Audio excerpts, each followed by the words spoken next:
Throughout the country, Heifer International is putting forth efforts to bring the plight of the billions of people living in poverty around the world to the United States in as many different ways as we can.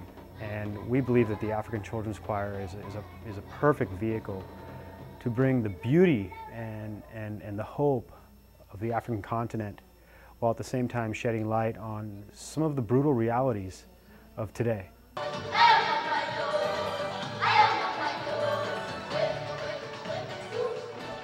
Most of the kids in this choir have lost one or both of their parents to AIDS and other poverty-related diseases. All of them are victims of pretty extreme poverty. Now, we've been bringing choirs over to the U.S. to tour since 1984. So this is the 29th choir, and we've had children from several different African countries. These kids all come from Uganda. These are children, for the most part, who have been in the schools that our organization is running there in Uganda for underprivileged children.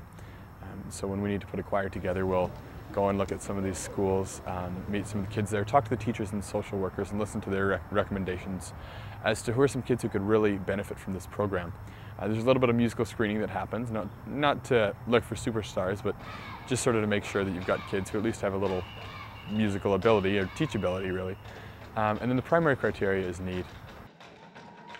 Since we've been running since 1984, the kids who are in the early choirs are all grown up now, and we're able to see the fruit of what happened in those early years. So we've got now the kids from those early choirs are engineers and lawyers and doctors and teachers, musicians and journalists, everything.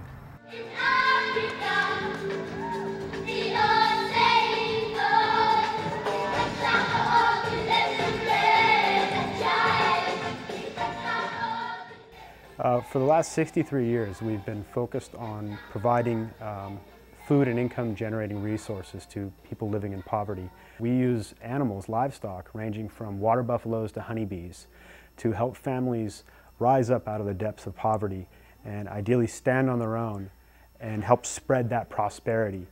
These animals provide both, as I said, food and income, but through the passing on the gift, where the offspring of every animal given to various families is then passed on to other families. We simply plant a seed or a rock in a pond, and the communities around the world accelerate the process through the passing on of the gift. And we found this tremendously successful throughout Asia, specifically in China, and throughout many parts of southern and eastern Africa.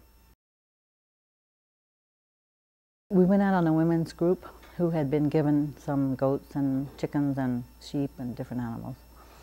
And they had come out of the shadows of their life into being somebody. They were so empowered and so thrilled and happy with their new life. And it took a lot of the work that we do is with gender equality training, because all of a sudden the women are starting to earn money with the sale of the eggs or the milk or whatever, and the men are going, this is different. We don't know if we like this.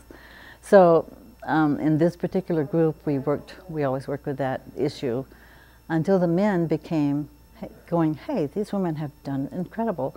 We're going to form our men's group. And they started going around the village doing projects like repairing the road and digging wells and improving the infrastructures. The gift of livestock is a vital part of so many families' lives around the world. Being agriculturally based, the livestock help generate a sustainable source of food and income immediately. Most families who do not have the luxury of having livestock or training in sustainable farming find themselves splitting up, going to urban areas to find employment, or leaving their country, as many do in Central and South America, coming to the United States trying to find employment. This comes from desperation in rural communities. And so what Heifer is doing is trying to redevelop small-scale economies. So by reintroducing or redeveloping livestock within rural communities, we're keeping families together, regenerating local economies, helping to reestablish an entrepreneurial spirit, which, when all that is brought together, in addition to increased nutrition, that's when we see the bonds of poverty begin to fade.